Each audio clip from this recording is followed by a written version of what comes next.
Welcome, welcome, welcome, friends. We're official now.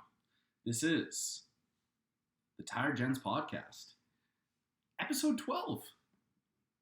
Although, in speaking to some of the boys, they're trying to catch up on some of the episodes here. We haven't released them all. There are a few in the vault for various reasons, time, length, maybe vulgarity. But it's your boy, Greg Brain, aka Brain, aka Brainer, aka at the real Mr. Brain, and I'm here to keep it clean on a Tuesday, April 6th at 11:15 Mountain Standard Time for you dads out there. That is late, according to my standards. We are 1:15 a.m., I believe, out in the Eastern time zone for our friend Maximus Boykins, a.k.a. the Navy Ship Commander. And smack dab here in Edmonton, Tay-Tay, taking care of the Rock. And to all my boys out in the West Coast, don't worry, you'll get your 15 seconds of fame coming up here. Well, we got a jam-packed show. We promised some content here on this Tuesday after our glorious Easter long weekend for you religious and non-religious fans, whether you were celebrating the birth or resurrection of someone or you were just collecting chocolate eggs on the lawn. We're here to provide you that content. We got to start off right off the top, getting into my Oilers here. You know, we are on the road officially, and we're in enemy territory here. Let's see, Ottawa tomorrow, and I looked at the game, and one thing struck me as very weird.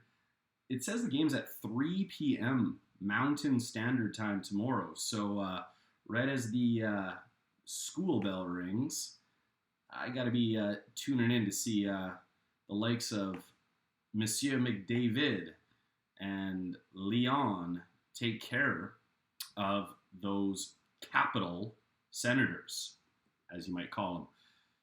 We've got a back-to-back series heading up here, starting tomorrow, like I was saying. The Oilers hoping to finish 9-0 against a, do we call them a jumpstart Ottawa Senators team these days?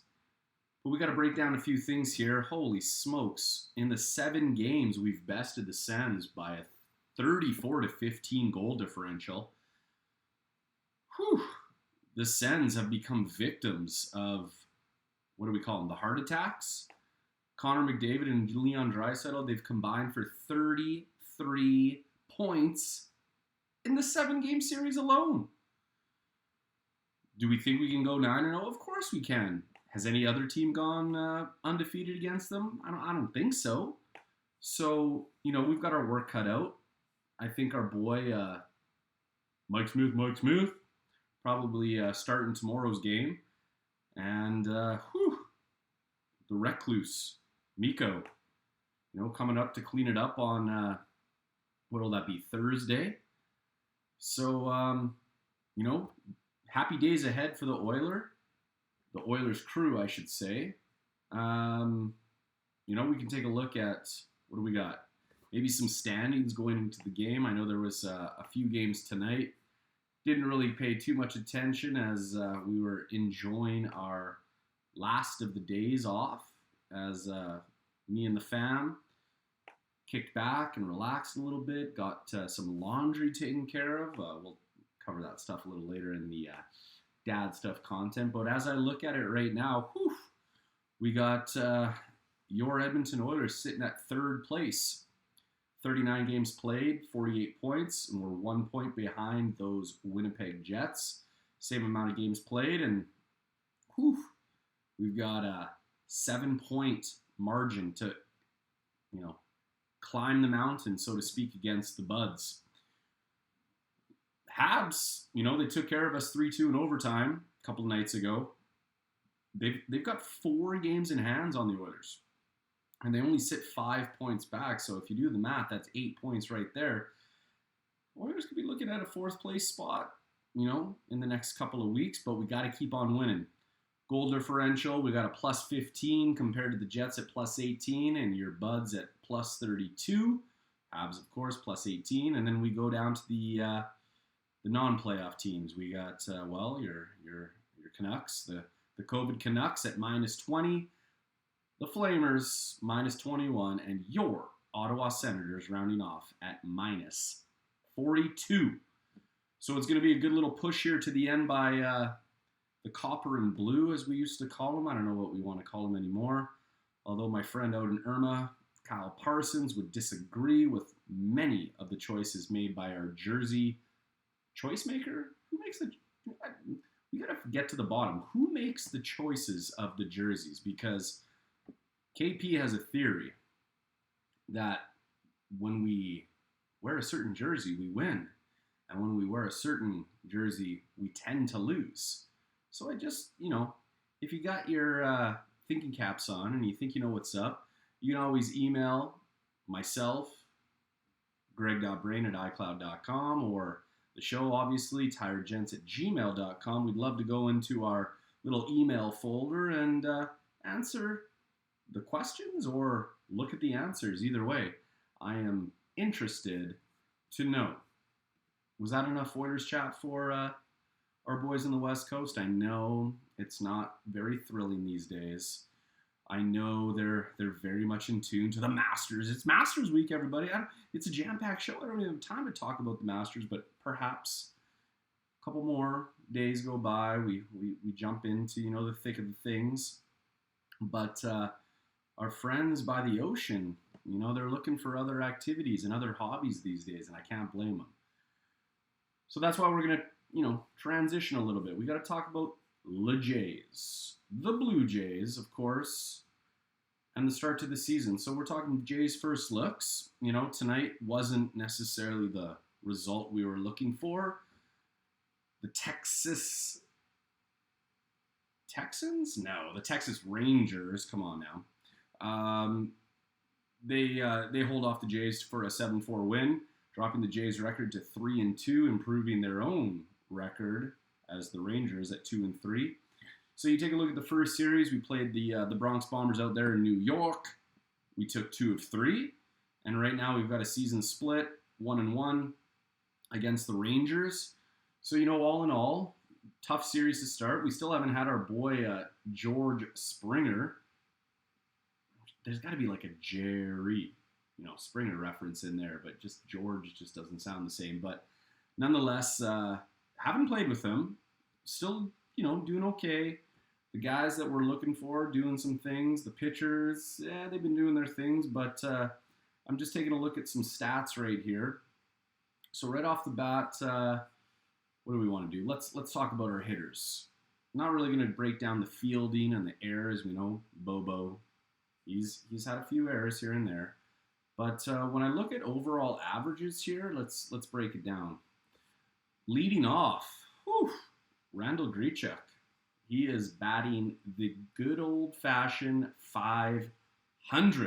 And many wanted to trade the Randall Grichuk after the George Springer signing. And, that's what we call a safety net. So good on Grichuk and doing his thing.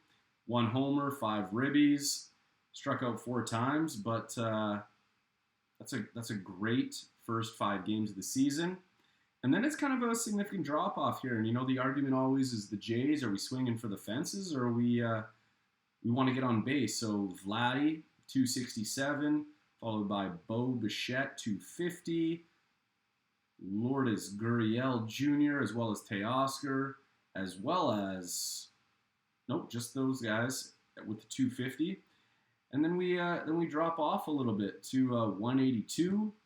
And that would be our Marcus Seaman and Cavan Biggio right there.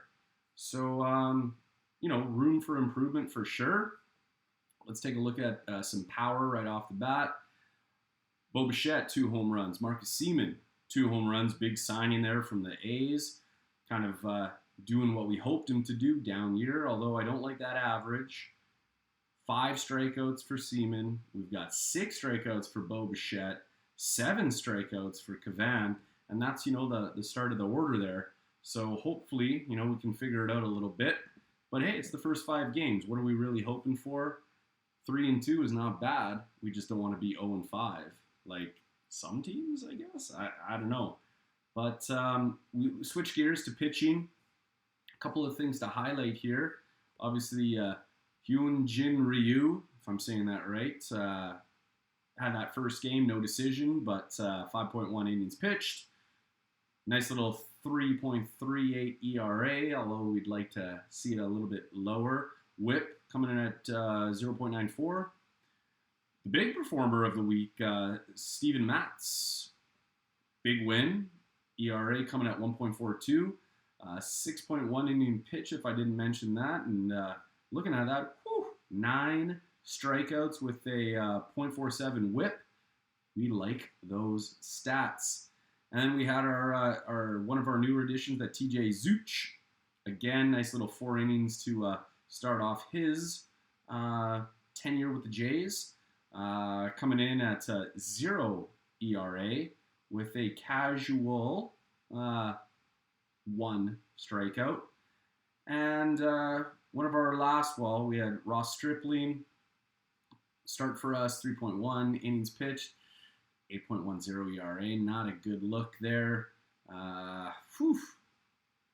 Moving down, Tommy Malone, 3.00 ERA. But the ones that stick out to me right now, let's start with the bad. Tanner Rourke, a 15.00 ERA, got lit up in his 3 innings. He allows 3 homers. We've got to do better than that. I scroll down, that Rafael Dolis, again, 10.13 ERA with 2.2 innings pitched. He allows 3 earned runs over those 2.2 innings. We've got to tighten that up. But let's move on to the good. The Julian Mayweather, sunny with a chance of strikeouts. Big trade acquisition going back, is that 2017 or 18 in that Josh Donaldson trade? We all know what the Rainmaker did for the Jays, but I saw that tweet mentioned a couple of days ago with Ross Atkins, and it was a player to be named later, which he said would have a massive impact on the Major League club, and that's Julian Mayweather. And he pitches some kind of heat, 99 and 100 miles an hour, just dusting guys, giving that high heat. He's got that casual 0.00 ERA, 2 innings pitched. He's got 2 saves. He's got 5 strikeouts, friends. That's what we like to see from the Jays. So let's quickly, talk a little bit about, the standings. I just got to quickly MLB standings for us. Because, can you gauge much off of the first 5 games? The Orioles, the Yankees, the Blue Jays all tied at 3-2. Red Sox at 2-3, and the Rays 2-3. It is jam-packed already. It's going to be a fun season this year. Do we believe in the number 7 overall power ranking that came out preseason of the Jays going into that first regular season game? I like it. That's cautious optimism. But can the Jays get better over time still? Absolutely. So happy days ahead for our Blue Jays. Now, I don't usually do this. I have to make a quick pit stop. It's important to acknowledge unofficial sponsors. So I'm going to leave you with just a question to ponder. Let's call it, how many points do we think McDavid finishes with in this abbreviated 56-game season? Think about it. I'll be right back.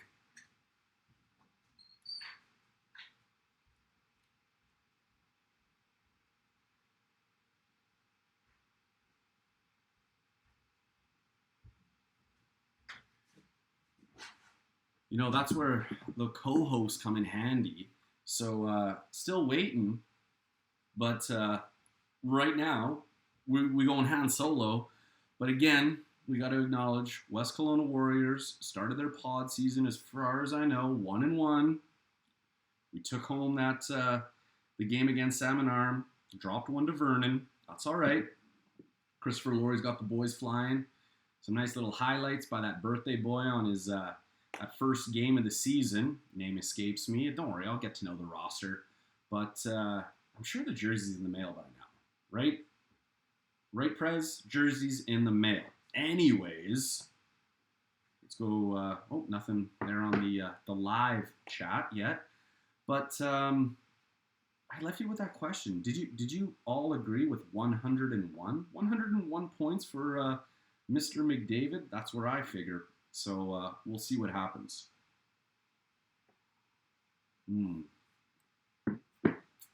Now, we talked a little Oilers. We got through the Jays talk pretty clean. Let's see what's on the wrestling talk. Now, usually these days we stick to AEW in this household, and that's on Wednesday nights, of course. AEW Dynamite. Raw and SmackDown, I wouldn't say have gone to the way of the wayside, just it hasn't really hooked me, but it's WrestleMania season, friends. And WrestleMania moments. I can still remember, going back as a kid, WrestleMania is the Super Bowl of wrestling events. So we got to break stuff down here. Now, with our lovely COVID era, going back to last year's WrestleMania, that included 0 fans in their, what do you call it, Thunderdome, whatever it was. They split it up on 2 nights, and they're going with that strategy again. Although this year, there's going to be some fans in attendance, and that's going to kind of segue us into that next topic. But I do want to just spend a couple of quick minutes highlighting, for our wrestler dad fans, mom fans. Hey, if you've got a teen, hey, my kids are 7 and 5 and we watch wrestling. It's just, don't try this at home, and explain that it's all entertainment, except when they start jumping on each other's heads off the trampoline. That's another story for another time. So night 1 coming at us at Saturday, April 10th, live from Tampa Bay, the city that Tom Brady built. Is that fair to say? We don't want to go down that road just yet. We've got the WWE Championship kicking us off. We've got Bobby Lashley versus Drew McIntyre. Now, prediction-wise, I think Bobby Lashley retains. I just don't see them dropping the belt to McIntyre so quick again to give it back. The Hurt Business is going to keep making some waves, so they got to keep the belt on Bobby Lashley, and I like the direction they're pushing him in. So Bobby Lashley is my pick. We've got SmackDown Women's Championship, Sasha Banks versus Bianca Belair. Now this is one where I think title changes hands. Sasha Banks doesn't need a title to be Sasha Banks, but to elevate Bianca Belair, I think they're going to put it on her waist. So we'll soon see, but I think a title changes hands in that match. And then we've got entertainment crossover, Bad Bunny, apparently one of the biggest Latin performing artists, teaming up with Damian Priest from NXT, kind of made the transition, versus The Miz and John Morrison and their whole shtick. I think you got to put Bad Bunny and Damian Priest over. Why are you bringing Bad Bunny into this match in the first place? He performed on Saturday Night Live with the 24-hour belt. Who knows if he still has it? I'm sure R-Truth probably won it for his, 39th time by now. But I'm saying Bad Bunny and Damian Priest get the win. I see Cesaro versus Seth Rollins. That could be match of the night. But I'm going to say that Rollins goes over Cesaro with his, most recent return. I can't see Rollins dropping it. And Cesaro, he can stand to lose a match or two still. Raw Tag Team Championship, the New Day champs against AJ Styles and Omos. His muscle, so to speak. I say New Day retains. I just don't see them putting belts on AJ Styles and a manager, although I'm sure they're going to have the big breakup a la HBK Diesel back in the day.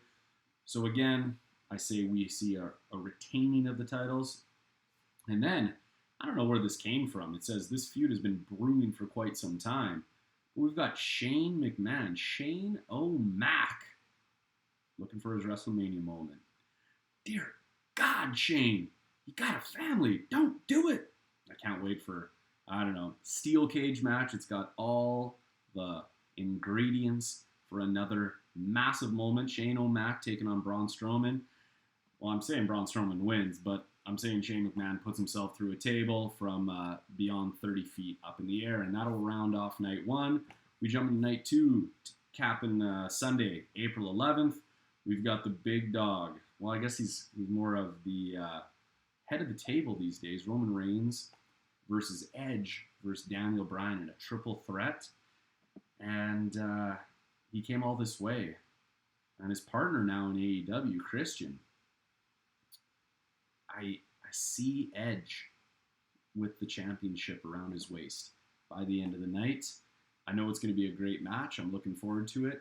We got Raw Women's Championship, Asuka versus Rhea Ripley. Do I see Rhea Ripley? Maybe. This is a toss-up completely. I'm going to say, sure, why not? Rhea Ripley. She's the new champ. I think she got shortchanged at last year's WrestleMania with the whole Charlotte Flair thing. So Rhea Ripley, new champ. We've got the Fiend versus Bray Wyatt versus Randy Orton. I think Bray Wyatt's got to come over top. His new character, the Burn Fiend. I think they're talking about a cinematic approach to this match. We've seen it all before, but let's just say Bray Wyatt takes this one over Randy Orton. We got Intercontinental Championship, Big E versus Apollo Crews. I don't see why not Big E doesn't retain. We move on to Kevin Owens and Sami Zayn. This is going to be one of the best matches of the night. This is El Generico versus Kevin Steen from your ROH days. Ole, ole, ole, ole. This is going to be a good match. What do I see? I see Sami Zayn going over in some kind of cheese fashion, breaking the rules, doing something, and it's going to set up another feud, probably settling at SummerSlam. United States Championship, we got Riddle, formerly Matt Riddle, champion versus Sheamus. I don't know, I haven't really been following this much. Coin flip for me, I'm going to say Riddle retains. So, let's see here. We've got another one here. SmackDown Tag Team Championships. Dolph Ziggler and Robert Roode. Glorious. They're the champs. I didn't even know they're the champs. Versus Street Profits. Yeah, let's say another championship change. Street Profits, they were the Raw champs. Why not? Give them the SmackDown Tag Team Championships. We know Dolph and his partner, they're singles competitors. So let's just call it like it is. And that's that, friends. That is a wrestling chat with the impending WrestleMania on the horizon. Looking at my accountability meter on my side, I've got 6 minutes here. And we're going to kind of, transition to this touchy subject with COVID and sports. So let me just gear up for this. Because this can be a heated debate. We got the health and safety of fans. We got the health and safety of players and coaches, personnel.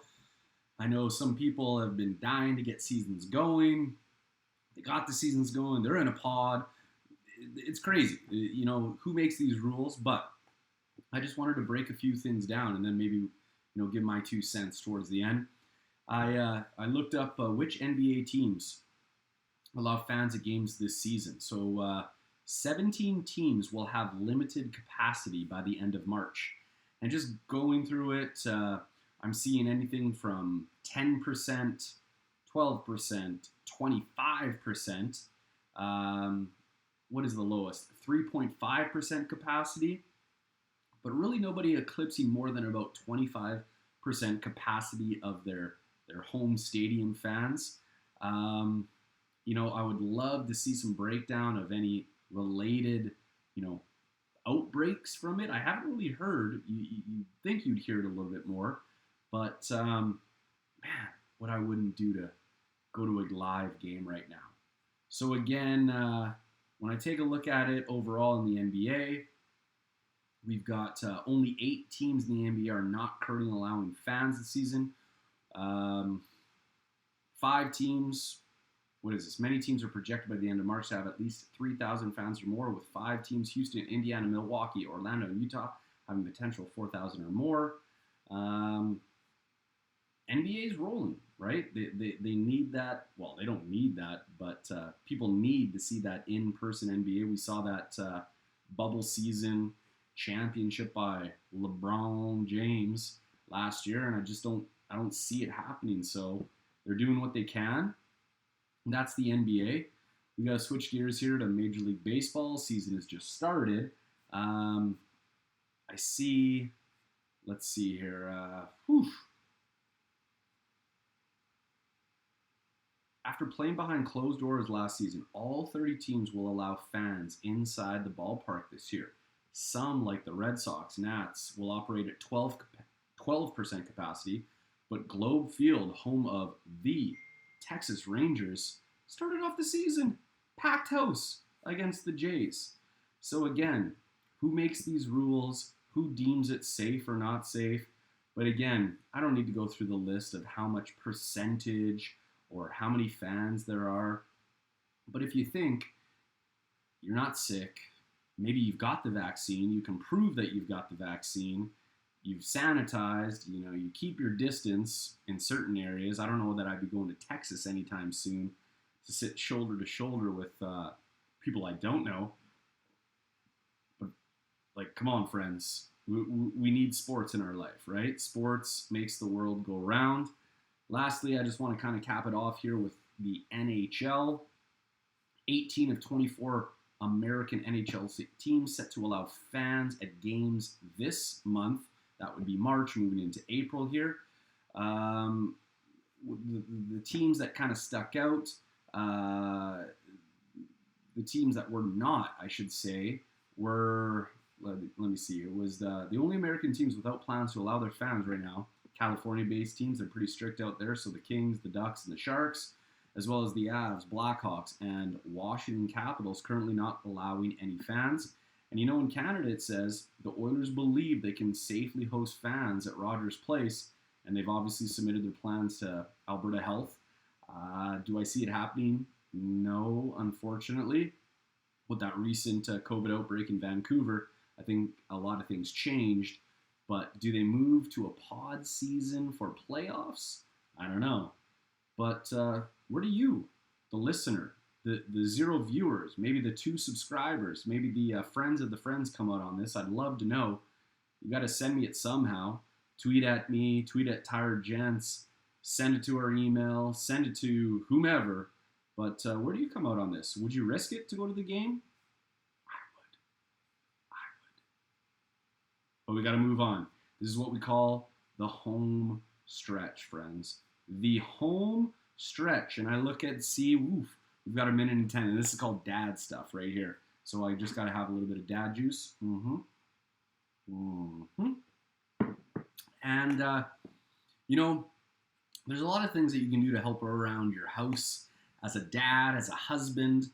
And I just wanted to highlight some of my favorite chores to do, and then obviously I will flip the coin and talk about my least favorite chores to do. And I shouldn't call them chores. Meg and Jamie would be a little upset. It's just things that we do for each other in our house to make things easier. So I'll start off right off the top. Things I love to do. I love doing the laundry. I love folding clothes, and I love washing, and I have a system and everything in place. And I know which clothes need to get hung and dried. And of Meg and Jamie, the wife, my wife, trusts me with all of her clothes. And I think that's a skill that I picked up as a young lad, being pretty picky. And me ma saying, Gregory, you got to learn to do your own laundry if you're going to be this picky. And so I did. And I still love doing it this day. I love sorting the clothes. It's a weird, I don't want to say fetish, but I just enjoy the whole laundry side of the game. And dishwashing, not the taking out, not the extraction, but the prepping, the washing, so to speak. If you have a, what do we got? Samsung. Oh, you feel my pain. You got to pretty much wash all the dishes before you put them in the dishwasher. But I take pride in the whole setup. I like arranging the dishwasher a certain way. It's kind of like the laundry thing again for me. So the two things off the top of my head, I love laundry and I love the putting into the dishwasher. But let's talk a little bit about the things that send those chills up and down my spine. Taking out of the dishwasher. Ugh, just always a chore. It is a chore. So I don't like that. Anything to do with bathrooms, don't even, I don't even want. I've got 3 boys now, 2 which are peeing freely on their own, and their aim absolutely sucks. Hate the whole bathroom duty, and Megan will say, you're never on bathroom duty, but I'm just saying, I don't want to do it either. And let's see, what else? Just sweeping in general. I can do it once or twice here and there, but it's just painful. Your kids are just tracking in everything from sand to wood chips to, I don't know, bugs. Who knows? It's almost summertime, let's be honest. You're bringing the outside inside, and this guy does not like it. Oh, shout out, one more chore. Keeping garages clean. Love that garage organization. So if you're like me, if you like any of that, let me know about it. But hey, friends, we did it. We didn't go over too much. This, again, was episode 12 of Tired Gents Podcast. We're official. We got hoodies. I got hats coming. Maybe I got shirts. Maybe you want some. Just let me know. We can give out some free swag, to our biggest listeners or subscribers. It's got to start somehow, some way, somehow. I didn't get into too much about the chirping, but of course I love my boys out in the West Coast.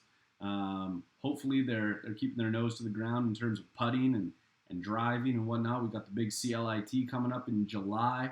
I know we'll dive into that in future episodes. MH, we didn't really touch on this week. We've got playoffs looming. If this guy could even get into playoffs, that could be the sorriest state of anything if the leading PF, inside joke, points for, doesn't make playoffs. So I might not be able to text in that chat for at least 3 days. I'm sure that some of those boys will love it. But as always, we got to wrap things up. I got to talk to everybody watching, which is probably no one right now. However, we'll start live streaming soon. But again, be good to one another. Be nice people. Virtual hug, virtual high five.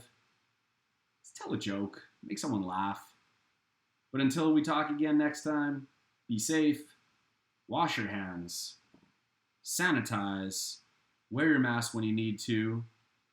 And like my man Kenny Omega always says, goodbye and good night. Bang.